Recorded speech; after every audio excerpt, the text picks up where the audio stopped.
Hey, welcome to Koco's Corner. I am the huge one, Dave Koco from Kocosports.com or KOCOsports.net. It's where the world comes to kick ass, your home for combat sports, and above all, where it's okay to be a passionate fan. This is our weekly Lucha Underground review.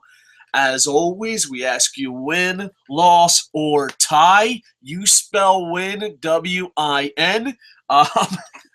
I thought this was a huge win. I am a huge fan of Lucha Underground. I'm a huge fan of Wednesdays. I don't know what it's going to take. I don't know what it's going to take, but I think I have a new 2015 goal, and that is to get people that only watch Raw and say, "Oh, that wrestling sucks," or people that only watch Raw and say, "I'm a negative person." I want to find a way. I don't know if I can. I failed at many projects in my life, I assure you. But I want to, this is my 2015 project, to find a way to get people to watch more than just Raw. Because it's like, I use this example, but it's the perfect example. It's like always eating at McDonald's, standing at a McDonald's saying it's the best fucking restaurant in the world because it makes the most money. Anywhere else in the world, that's fucking insane. But people do it. And, I said, why don't more people on my Facebook? I said, why don't more people watch Lucha Underground and NXT? Why don't more people watch Wednesday instead of Monday? And I'm like, oh, it's because of access. And I don't think it's because of access. I think there's something mentally fucking wrong. You can't walk out of the McDonald's.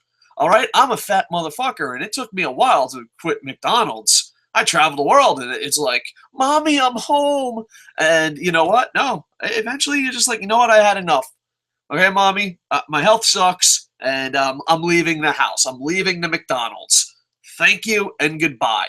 So I'm still going to do Raw reviews because I'm a hypocritical asshole, but I'm going to find a way for you to check out Lucha Underground, for you to check out NXT, for you. And when I say you, I don't know, you're watching Lucha Underground, so it's not definitely to you. So I should say them. The ones who are stuck at McDonald's. They need to see the rest of the world. There's 5-star restaurants. There's this Korean barbecue place just down the street from me in Tokyo. Mwah! It's fantastic. But you're stuck in McDonald's. You are stuck in McDonald's. Why? Why? Wednesdays are absolutely amazing, and it's two different companies. And if life was fair, if Terry Funk waved his magic wand and said life is gonna be fair, everyone would be watching Lucha Underground and NXT like it was the Monday Night Wars. We'd be having a Wednesday Night Wars right now. That's what people would be talking about. Not, John Cena, Roman Reigns, WWE, The Authority. No, we'd be talking about Lucha Underground, NXT, New Japan, Dragon Gate. People would be bragging about their indies like they brag about their sport teams. Can you imagine that? Be like, hey, where are you from? Oh, I'm from Florida. Oh, really? What's your favorite wrestling company? And be like, let me tell you, Florida Underground, ACW, NWA Florida, FIP, Vintage. They brag about their fucking hometown talents. That would be amazing. I have a dream. Okay, that was probably the shittiest way to quote MLK, but I do have a dream. In 2015, we are fucking forcing Raw fans to fucking walk out of McDonald's and see how great pro wrestling can be. I absolutely love Lucha Underground. There was a title match on this show. There was also a lot of debuts, and one of them it was Aerostar. And you know what? I'm an asshole, so I got a nitpick. Me personally, I don't think they hyped up Aerostar enough. Like, I was just like, oh, okay, new luchador. I was like, did like a spit take. I'm like, motherfucking Aerostar is here. Maybe I should say his name right to fucking have better effect. But I'm like, Aerostar is here. My son loves lucha wrestling, and we live in Japan. So besides seeing the New Japan CMLL show, we have to check it out on Facebook. We have to check it out on the YouTubes. We have to check it out through Pirates. And one of my son's favorite wrestlers, especially luchador wrestlers, is the original Sin Cara, Mystico, and who he's moved on to now. I think it's like Mystico spelled with a Z or something. I'm being sarcastic, but Aerostar is his second favorite, and Aerostar is probably, if I call, and I'm no Lucha expert, I assure you, but I always say that the original Sin Cara was the Michael Jordan of Lucha, and fucking people shit on it, and that broke my fucking heart, and I'm the only one. But Aerostar would be like the Scottie Pippen. I was like, man, Aerostar is so great, and you put him in a 4-way elimination match and don't hype him up beyond belief. I mean, that dude should have had a video package, a one-on-one match, but this is just me nitpicking. The 4-way elimination match was really interesting. Aerostar, my second favorite luchador, my son's second favorite luchador. He was there. Even my baby son enjoyed it because he dressed up like Spider-Man. He's like, Spider-Man! He wasn't really dressed up like Spider-Man. He just had the red, white, and blue pattern. And any luchador that wears red, white, and blue is Spider-Man in 2 years old's eyes. Then you had Argenis, I apologize for mispronouncing these names, Angelico, and Cage. I don't know much about Cage. I've seen him on social media a couple times. I remember people on my Facebook timeline be like, congratulations, Cage! You did it! Way to go, pal! So somehow, I think we might be Facebook friends. But with that said, I don't know much about him. But he looks like $1 million. I'm surprised Vince McMahon hasn't fucking masturbated to this guy and gave him a contract and fucking, he's the next fucking goddamn John Cena. But I'm one of those guys, if you look like a bodybuilder, and this is, I don't know, I don't want to say, I'm trying to think of a word. It's not really racist because it's how you look. I guess a muscleist. I am a muscleist. We're creating words here because my vocabulary is very small. My books come out this year. Anyway, I'm a muscleist. Where if I see a dude with giant fucking muscles, I just assume he can't wrestle for shit. And I have fucking scientific facts to back that up. Cage didn't do anything embarrassing, so maybe I should change my muscleist ways. But yeah, if I see someone that looks like Batista, looks like Cage, looks like Big Rick, I just assume they can't tie their fucking shoes. That's it. I'm just like, okay, you can't tie your shoes. I know some people are the opposite of a muscleist and masturbate to muscles. So hopefully Cage, with his muscles, is also a good wrestler. He did nothing to embarrass himself. And I don't know if that's because of the booking, because I throw Big Rick under the bus a lot, and Lucha Underground doesn't make him look embarrassing. I don't know if he's improving. I don't know if it's the booking. I don't know if it's the coaching. So I wonder if Lucha Underground is going to hide his weaknesses, and maybe he doesn't have weaknesses. Maybe he's fucking going to be fucking UA Nation. I don't fucking know. We'll give it time. But I'm just telling you, I'm breaking it down. I am a muscleist. If you have a shit ton of muscles, I just assume you can't wrestle. The 4-way match was pretty amazing, pretty high-paced, a lot of great spots, and even the commentary, like, this is only the first match.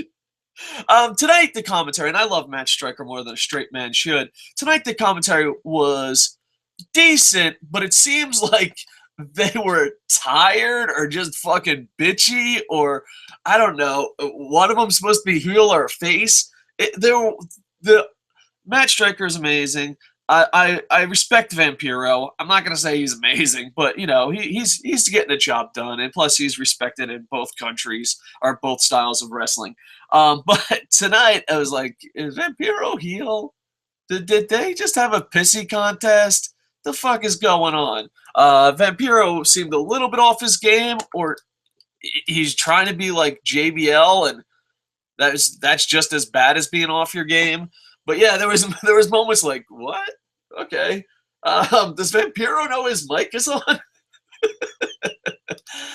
Cage wins via pinfall, discus clothesline. The luchador type style wrestlers really put over Cage's power. Like I said, besides Vampiro being cranky and not really sure where his commentary was going at times at night, one nitpick that I had to make was just Listen, dear Mr. Lucha Underground, because I'm sure that's who runs it. Let's be professional here. Dear Mr. Lucha Underground, Aerostar is like the fucking shiznit. Aerostar is the bomb. I should not use vocabulary I do not normally use, but I'm trying to reach out to a younger demographic. Aerostar is the Scottie Pippen of Lucha. We need to respect the Aerostar. There, I said it. Then you had Chavo Guerrero doing a backstage segment. I mean, not backstage segment. 10 yards on the penalty, punch drunk, don't know what the fuck I'm talking about, restart segment. Chavo Guerrero's in the ring. He's apologizing to attacking Blue Demon, and he turns his back and starts putting on a brass knuckles. And this is what I'm talking about, where Lucha Underground is an amazing television show. It is just shot great. The backstage promos. It's so funny because, like, they beat WWE in the ring, but that's not that fucking hard. Let's be completely honest. Your local independents probably beating the WWE in the ring. But they also beat them at how they shoot the show. They beat them at entertainment. They just fucking, it reminds me of like a college football team where you have an old respectable fucking Notre Dame, and they're just getting the shit kicked out of them by these new fucking shiny Oregon Duck type characters. It's just the Lucha Underground is beating them in every fucking aspect, in my opinion. And the way they shot the brass knuckles, they shot it like it was a TV show, like it was a movie, like it wasn't ridiculous. So Chavo goes to hit him with the brass knuckles. Blue Demon Jr. Avoids it, and then they just start brawling, and Blue Demon hits him with a chair. They ask for it one more time. They hit him with a chair again. I don't know. I respect Blue Demon Jr., but I'm not a fan of Blue Demon Jr. But with that, I'm going to nitpick here. Dude, come on. Chavo is fucking nailing motherfuckers. Let's see. I'm being a little sarcastic here. Chavo nailed you. Chavo nailed your fucking grandmother, your father, your cat, Sexy Star. Chavo Guerrero is swinging that goddamn chair like he's fucking goddamn the new fucking Balls Mahoney. He's the fucking luchador Balls Mahoney swinging a chair. And here comes Blue Demon Jr., a gentleman and a scholar. And it's just like, tap, tappity tap tap. Like, I don't know. I just think, Blue Demon Jr., I'm not saying fucking you have to fucking murder fucking Chavo Guerrero. Put some little fucking umph into those chair shots. Trust me, when it's Chavo's turn, that motherfucker's nailing you with that goddamn chair. Chavo Guerrero. I'm going to change your name to Chavo Balls Guerrero. All right. The segment was pretty good, pretty entertaining. I'm a little bit of a nitpicker, but I thought Blue Demon Jr. was going to get fucking revenge. I don't know about you, but let's say I've never pro wrestled, but let's fucking live in this fantasy world. If some motherfucker smashes me with a chair and then I get to return the favor, I'm definitely at least at the same level. But Blue Demon Jr., you're a gentleman and not very good at getting the revenge with this chair swings. All right, then you had, and I'm going to mispronounce this, minus 1,000 points. My fucking Spanish is about as bad as my Japanese. King Corino versus Drago. This was just an amazing, fast match, and they did a spot that I absolutely love.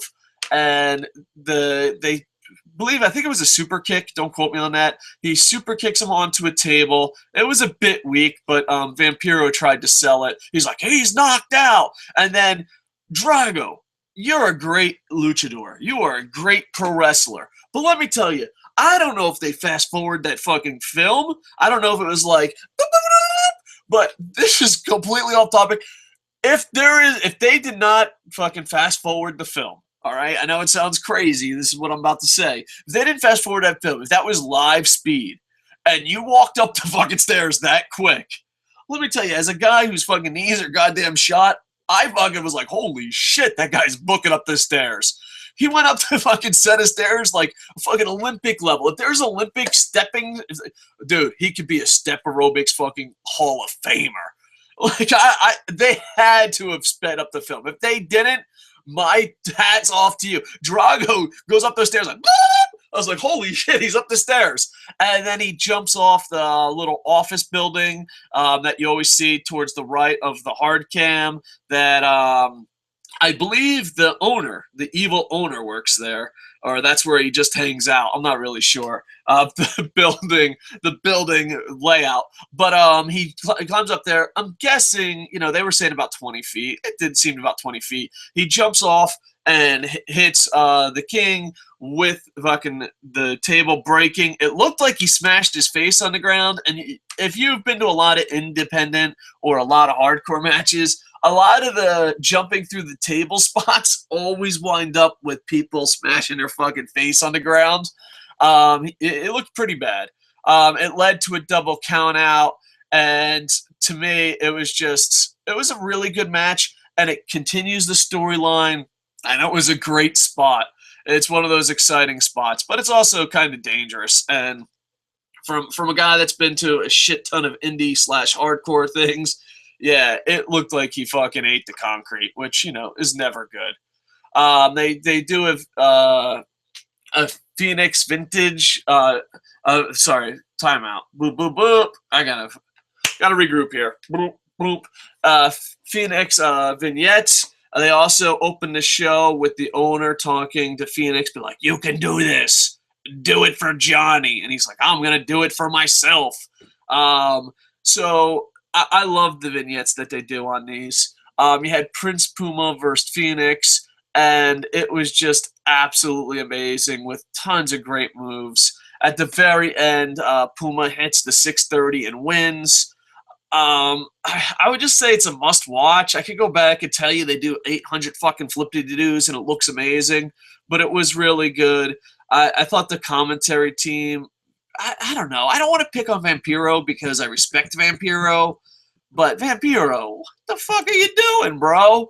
Vampiro fucked up a couple times during this match. Striker covered for him. I love you, Vampiro, but bro, come on. Come on, Vampiro. But yeah, to me, it was a must-watch. You had a bunch of great spots. You had a great debut. And overall, I thought it was a huge win. So down in the comments, please put win, loss, or tie. If everything goes right, we will finally do our award show. Hopefully it goes right. And boom, boom, boom. Is an Ewok from Endor asked a question here. So we're going to the one question. Ewok, you only got to ask, left a comment. So for you, sir, I tip my hat to you and dedicate this show to you. Ewok from Endor says, is NXT moving to Wednesday nights a sign that WWE found Lucha Underground some kind of competition? Maybe. I don't think so. I think WWE is. I'm sorry, I'm starting here. I think WWE is like the monopoly. WWE is the McDonald's. They're gonna fucking put up goddamn McDonald's everywhere. They're not gonna give a shit if the McDonald's is next to a 5-star restaurant, because there's so many fucking fans that are like, I just eat McDonald's. It makes the most money. So I don't think so. I think it moved from Thursday. That's where NXT was. Then it moved to Wednesday. TNA is like doing musical chairs. TNA is like, there's got to be a day WWE is not on fucking television. What fucking day is that? They're like, we're on Tuesdays. Nope. We're on Wednesdays. We're on Thursdays. God damn it, we're on Fridays. All right. So I don't think it had that much of a factor, to be honest with you. I do believe, though, this is just my conspiracy theory. I'm going to put on my conspiracy theory cap. I could be completely wrong about this, but I think Lucha Underground, they did sign Rey Mysterio, allegedly. I think that's because of Lucha Underground and AAA. I think, with Albert Del Rio, moving around, being a free agent, I think they cared about him going to Lucha Underground, which probably will happen in the next season or the next tapings, I imagine. They probably worried about that. And another conspiracy cap that I have is I think the Lucha Dragons, they pushed and put as a tag team because of Lucha Underground. Like I said, I have no facts. These are just conspiracy theories. But as far as NXT moving to Wednesdays, I think WWE, like, who gives a shit? Like, I think that was their attitude towards it. They're like, nope, we got SmackDown on Thursdays. We're not going to compete against ourselves. Boom. There you go. Now, NXT, you're on Wednesdays. And it's good because NXT and Lucha are the best fucking wrestling. You know, that's the fucking Wednesday is so much better than Monday. Wednesday is so much better than Monday. I'm so anti-Raw. I used to be anti-Cena, but now that Cena is just fucking basically running the shit, I have to be anti-Raw. I'll still review it because, you know, I watch it so you don't have to. But at the same time, man, I smile a lot more and enjoy myself a lot more on Wednesdays. I do believe, though, as far as Lucha Underground changing stuff, I do believe TNA saying they want to be an alternative to TNA. TNA saying they want to be an alternative to WWE and the way they shoot it and all that. I do believe the positive vibes from Lucha Underground had a factor in TNA. Now, do I know? No, I don't know. I'm not an expert. I'm just a fan, just like you. We're a community. I don't speak down to you, or I try not to. And I don't know for that for a fact. But also, even if it is true, every conspiracy theory I said, pro wrestling conspiracy theory I said was true in the last 5 minutes. It doesn't matter because WWE or TNA would be like, no, that guy's a fucking idiot. Even if it is true. And then people at McDonald's would be like, yeah, the Big Mac is healthy because it has lettuce. So yeah, there you go. Ewok, thank you for the comment. Much love. The show is dedicated to you. Thank you for the 2 likes. And boop. And hopefully we're going to get Forsaken together. The Tampa Bay Lightning one. Yeah. Son of a bitch. Spoilers. I got the Lightning package. I'll probably watch it later. But yeah, we are probably going to do our award show tonight if everything goes well. Boom Boom had a major thing happen in his personal life, and so we bumped back our award show. So we're like the Golden Globes of fucking pro wrestling. We're late. We're hosted by two funny women. All right, that part's not true. And no one gives a shit, but we've been doing it for a real long time. So we are the Golden Globes of pro wrestling. Hopefully we can get that show up tonight. All right, so like, comment, subscribe as we are trying to make more and more content. And also check out our blog at Kocosports.net. So 2015, I want to do nothing but make content. 2015, I want to get people out of the WWE McDonald's restaurant trying out other styles of wrestling. And also, boop, boop, boop, award show and all that fun stuff. All right, now I'm just repeating stuff. You ever notice, pretty good. I got the beginning of the show down packed. I do a little song. I do an intro. I tell you what to do in the comments. But at the end, I'm just like, Kocosports.net. Like, comment, subscribe. And then I just repeat that. Well, hopefully in 2015, I won't have to repeat it as much because we'll have 12 million subscribers and Kocosports.net will be the best blog in the universe. Little boy can dream. One step at a time. One step at a time. Thank you very much. Show dedicated to Ewok. Award show coming out later. Going to watch SmackDown. With that, I am over. Bum, bum, bum, bum, bum, bum, bum, bum.